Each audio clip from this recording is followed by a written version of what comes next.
So no I thought I pressure. would start with The Rabbit Listens, which is the one that I mentioned to parents that I love so much. My kids will be very familiar with this one. This is by Corey Doerfeld. Looks like the Duskins are here. Hi, Riley. Should I wait a little while? I'll, go ahead and read your book, I would say. And then when people come in, we'll just greet them after the book's over. How's that? Okay. All right. One day, Taylor decided to build something new, something special.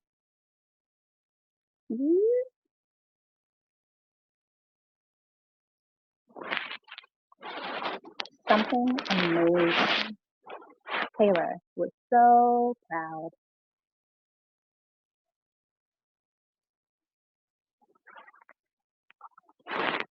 But then, out of nowhere,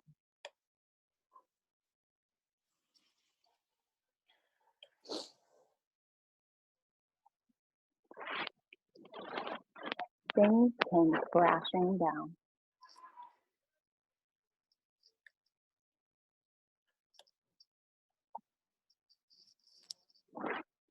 The chicken was the first to notice.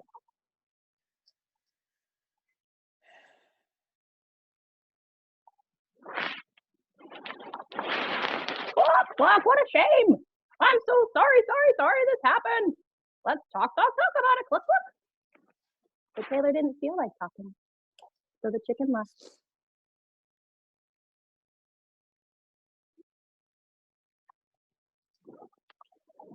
Next came the bear.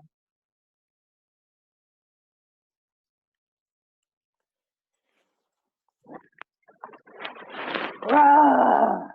How horrible! I bet you feel so angry. Let's shout about it. But Taylor didn't feel like shouting, so the bear left.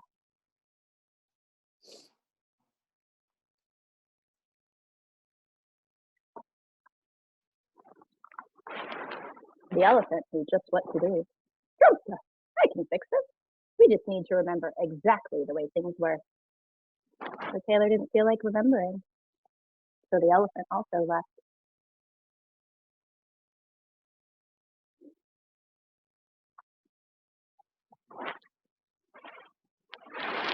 One by one they came. The hyena, yay, let's laugh about it. The ostrich, oh, let's hide and pretend nothing happened. The kangaroo, what a mess. Let's throw it all away. And the snake, let's knock down somebody else's.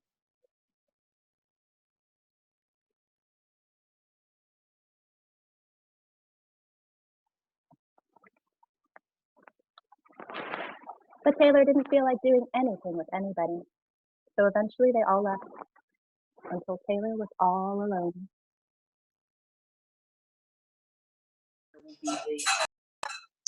Internet banking system. In the quiet, Taylor didn't even notice the rabbit. But it moved closer and closer until Taylor could feel its warm body.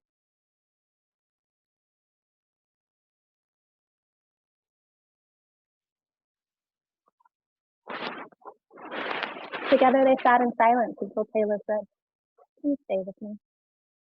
The rabbit listened. The rabbit listened as Taylor talked. The rabbit listened as Taylor shouted.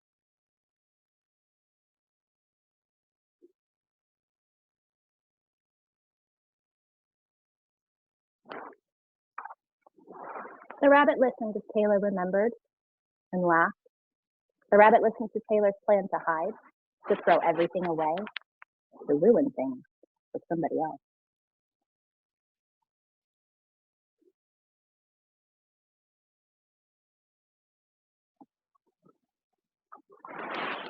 Through it all, the rabbit never left.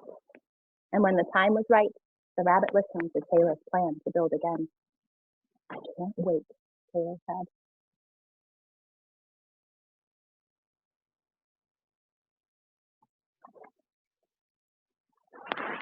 "It's going to be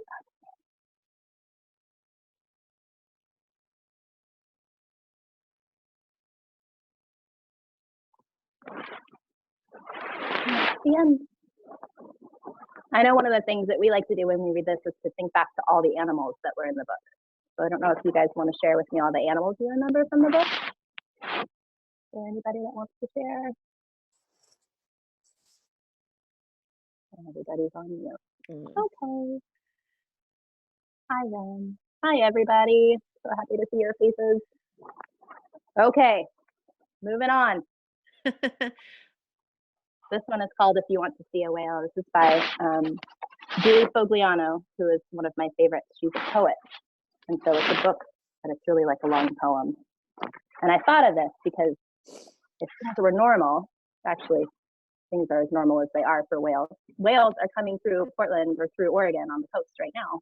The gray whales are on their way back north to have their babies. So if we were all at the coast, maybe we could see them. So this is as close as we're going to get. If you want to see a whale.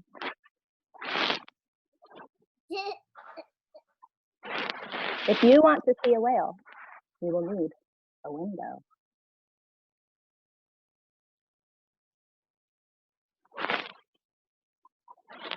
And an ocean.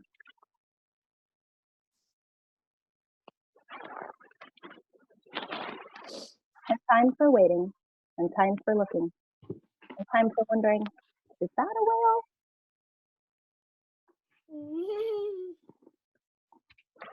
Looks like one. It does. And time for realizing, no, it's just a bird. But it's not a whale. No.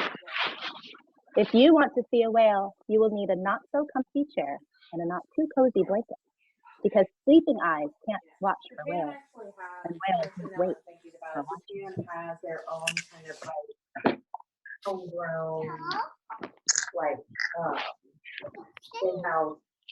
If you want to see a whale, you'll have to just ignore the roses and all their pink and all their sweet and all the wild. But they actually have where they Don't like watching whales. have their own tools to like route things About by. things that are not pink and things that are not sweet and things that are not roses.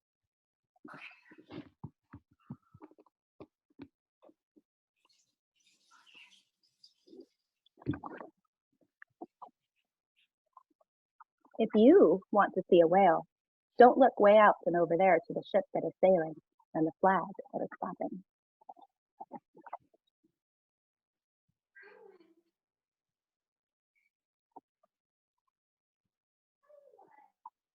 Because possible pirates won't help at all when you're waiting for a whale. That looks like a whale.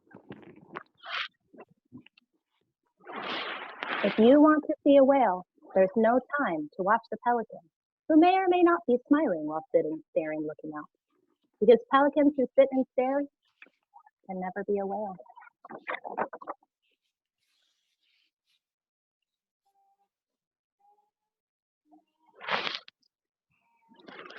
If you want to see a whale, be careful not to notice something inching small and green across the leaf, just nibble scoop. Because things that are smaller than most small things can't be as giant as a whale.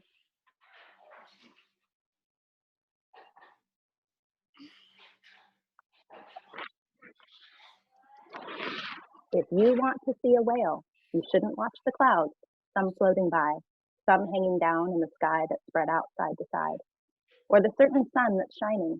Because if you start to look straight up, you might just miss a whale. A whale.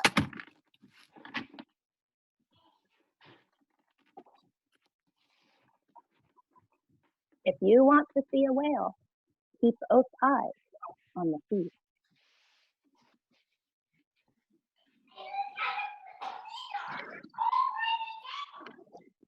And wait, and wait, Until there's no whale.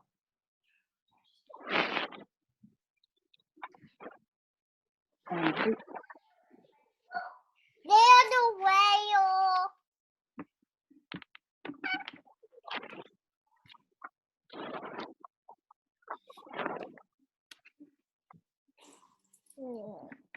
I'm not sure I'd want to be that close to a whale. It might make the boat rock a little bit. But there's a whale. Very exciting. I'm thinking because certainly the what The last one I have is my all-time favorite. Boot and Shoe. Boo and Sue. This is a story about two dogs. One has boot feet and one has shoe feet. And I am very aware that they actually look like cats. It took me a while to realize they were dogs, but they're dogs. This is by Marla Frazee. She's also illustrated it. She's great. She's got a lot of different books out. Boot and Shoe were born into the same litter, and now they live in the same house.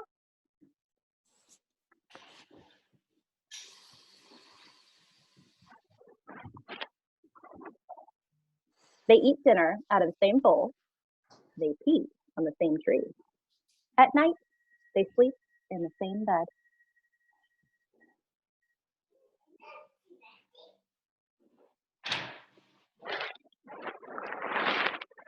But Boot spends his days on the back porch because he's a back porch kind of a dog.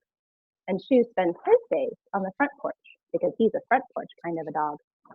This is exactly perfect for both of them.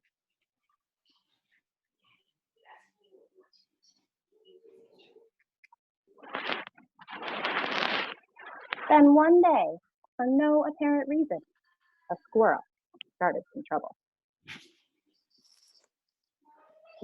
You see a little squirrel down there?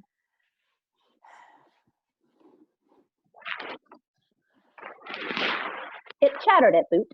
It chattered at Shoe. It threw stuff at Boot. It threw stuff at Shoe. And then it got all up in Boot's business. And it got all up in Shoe's business too. Whoa, something had to be done.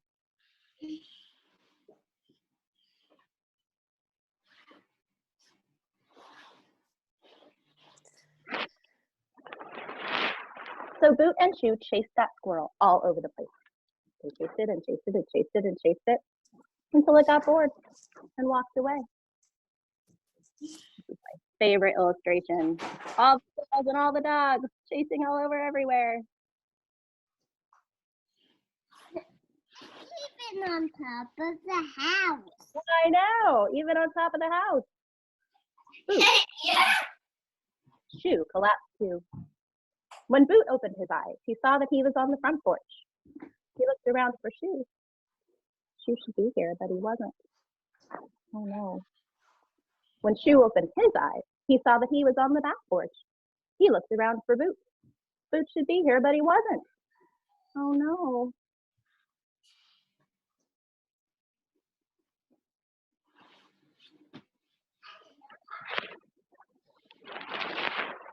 Boot searched the front porch for Shoe.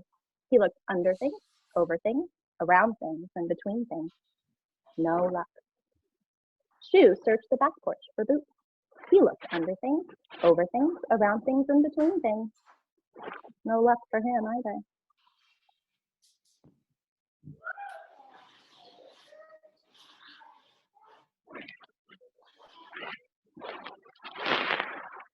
Boot decided to station himself on the front porch and wait there until Shoe found his way back. And Shoe decided to station himself on the back porch and wait there until Boot found his way back. It was a long, lonely afternoon.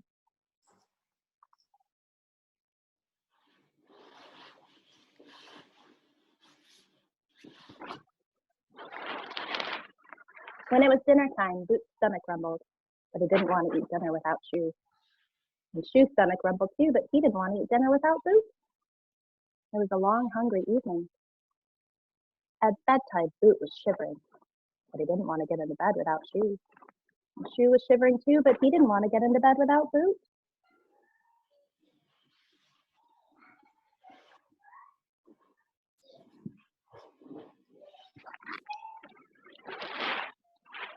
Once during the night, Boot walked slowly around to the back porch to see if Shoe was there. And Shoe walked slowly around to the front porch to see if Boot was there. But no luck! Again! You see what happened? They both walked at the same time and they went in different directions. They missed each other again.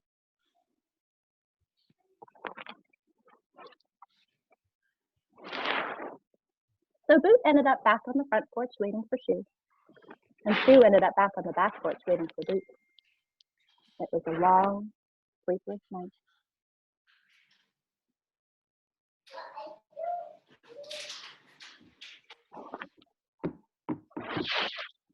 The sun came up.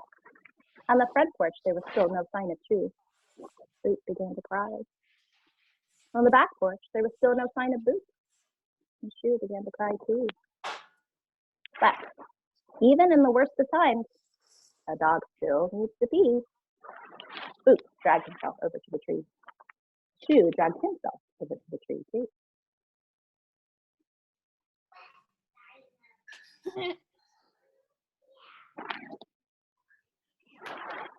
And suddenly, lo and behold, there they were again, overjoyed to see each other, and overtired too.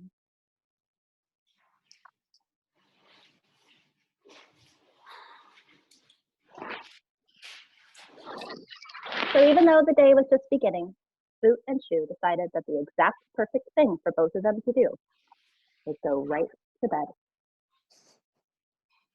But it's morning. But they were up all night waiting for each other. They're so tired. Together, of course.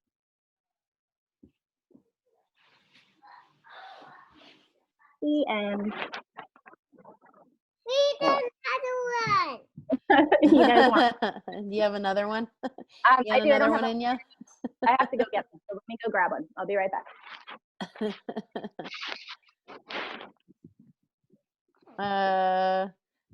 Should we sing a song while we wait? How about Christopher Alex James? Do you like that song, James? Yeah. I know you have something in common with Christopher Alex James, don't you? Oh, here's Megan. All right, well, we will sing that song. Let's sing it after Megan reads this book. That sounds great. This is one that I just got. This is called Libba, The Magnificent Musical Life of Elizabeth Cotten. And it's written by another musician named Laura Veers. And Elizabeth Cotten was an amazing woman. We'll learn about her, but she's the one that wrote Freight Train, the song that we like to sing with Mercedes. She wrote it when she was 11 years old, I believe. What? I know. She was very, very talented and very special.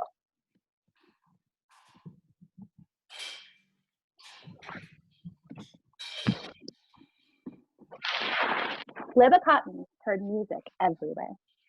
She heard it in the river when she brought in water for her mother. She heard it in the axe when she chopped wood for kindling.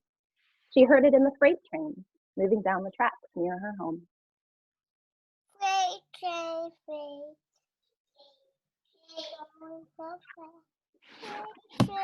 She even heard it when she wasn't allowed to. Running. When her brother Claude was at work, Libba snuck into his room and borrowed his guitar. So fast. Claude was Freight right-handed. train, freight train. Not. Running so fast. Freight train. She turned the guitar upside down and played it backwards. It was kind of like brushing your teeth with your foot or tying a shoe with one hand. Nobody else played that way, but it was the way that felt right to Libba. Like a train plays rhythms on the track, Libba made the notes go up and down. Like water bubbles in a brook, Libba sang a little song. Like a girl doing what she was born to do, Everyone all of a sudden need me upside down and back. during work session. We'll get there. Look at you, dude. She broke a string. Another time, she scratched the wood. Each time she took the guitar back. Claude said, "She's done it again." But then Libba played him a song upside down and backwards. She played a funny way, but she sure was good. Soon Claude was out to get a job, taking his guitar with him.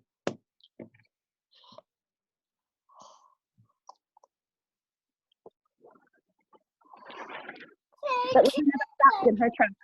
She kept rolling. Now, what can a little girl do? I can sweep the floors. I can fix the vegetables. I can set the table. She earned 75 cents a month. And pretty soon, she saved up $3.75, just enough to sell a guitar.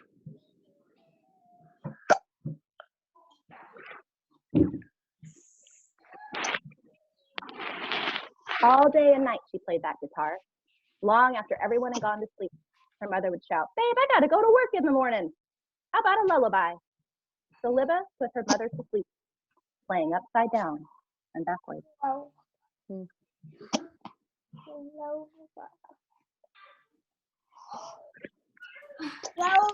Libba played and played. And before she could say anything, she'd written her first song. She wasn't even 13 yet. Freight train, running so fast. Freight train, Running so fast. fast. Please don't tell the train. I don't know where I've gone. Go. Freight train. But even trains get derailed. Time swept Libba up, and she stopped playing guitar. You know what she do instead? She had a baby. She got married and grew up, went to school. Look. Now she was a tall and stately grandmother, working in a department store. One day she found a little girl who was lost. She returned the girl to her mother, Ruth Crawford Seeger, a composer in a famous musical family. Ruth could tell that Libba was kind and gentle. Libba felt the same way about Ruth.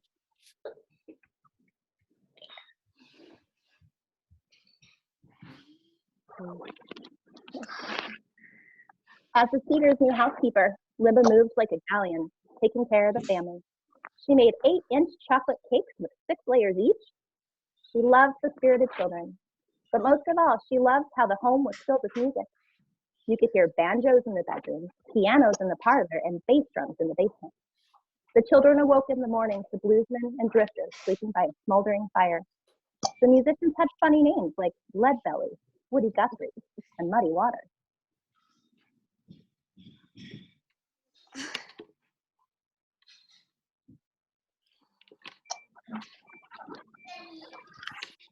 As Libba worked, she listened.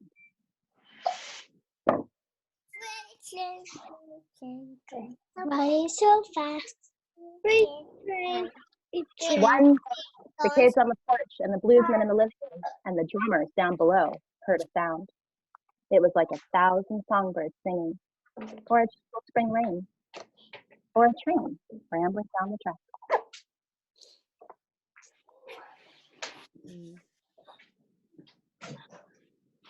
Freight train. Going so fast. Freight train.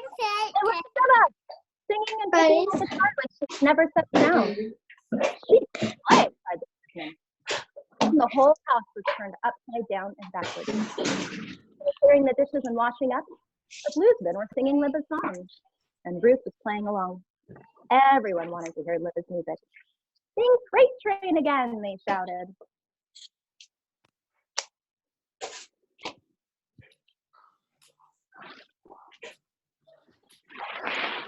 The Seegers believed in Libba and helped spread word about her music, but it was Libba's perseverance, her love of music, and her belief in herself that gave the world her voice. Libba played grand cathedrals in London and velvet theaters in Rome. Thousands of people sang along when she played. Running so fast. Wow. Train. Running so fast. And backwards, so she could sing her own way. Train. Turned So forward, fast. upside down, and backwards too. Train. Oh, wait a minute, guys.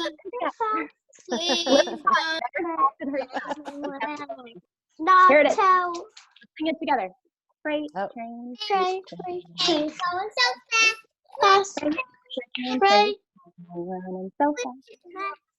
Please don't tell a train on the ground. Know where I've gone. Libba. Yeah. Isn't that a great story?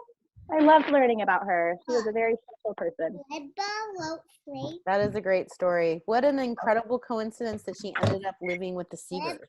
Yeah. She was 6 years old before she recorded the first recording. Cool. Wow. That is incredible. I wonder if my guitar's in tune. I didn't bring my my ukulele's not out here. But I wonder if I can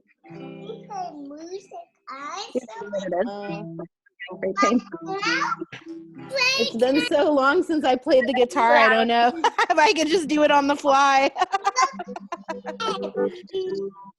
Are you gonna play it, Megan? I don't think I know it.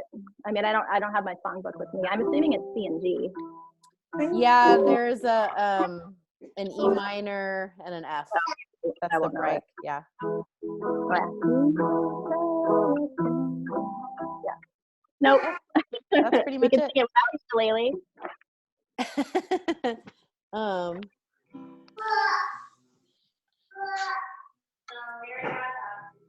Like this. Freight train runs so fast. Freight train runs so fast. So fast. They're singing.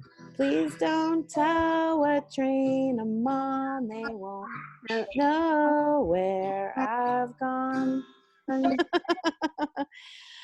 Our version is a little different than Elizabeth Cotton's version. If you could go anywhere, where would you guys go today? Do you want to shout out? Where would you go if you could go someplace on your freight train?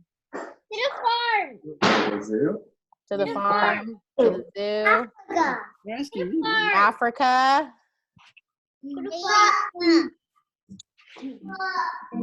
Freight train. Freight train.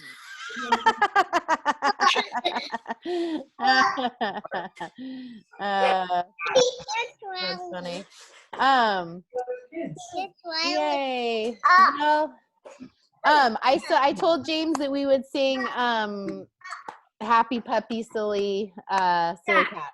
So, and I don't need a instrument to do this. It's like a little, it is warm, but like they get the. I have a dog, his name is Christopher Alex, and he is a happy puppy dog. Woof, woof. I have a dog, his name is Christopher Alex James, and he is a happy puppy dog. Woof, woof.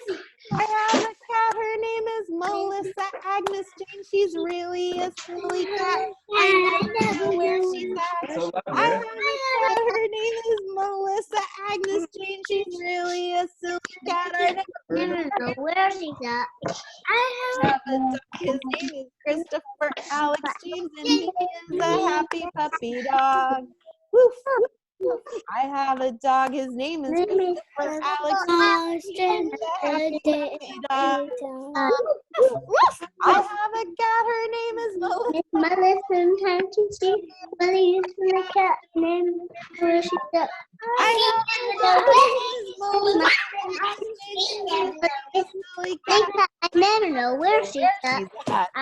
I have a dog, his name is Christopher Alex James, and he is a happy puppy dog. Woof, woof. I have a dog, his name is Christopher Alex James, and he is a happy puppy dog. Woof, woof. Woof, woof. Woof, woof. Woof, woof. Meow, meow. Meow, meow. Meow, meow. Woof, woof.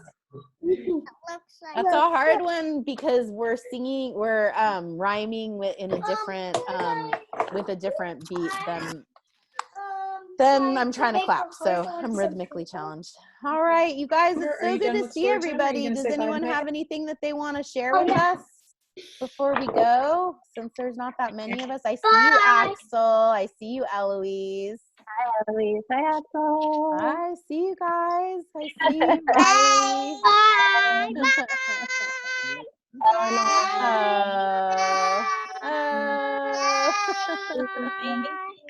Now I can eat the popcorn. All right. Oh. Okay. Well, let's say goodbye. Goodbye, James and Maddie and Skyla. I saw you, Luke. Bye. Bye, Eleanor and Michelle.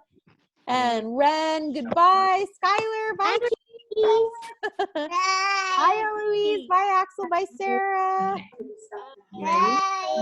What's my address? I'm keeping it up.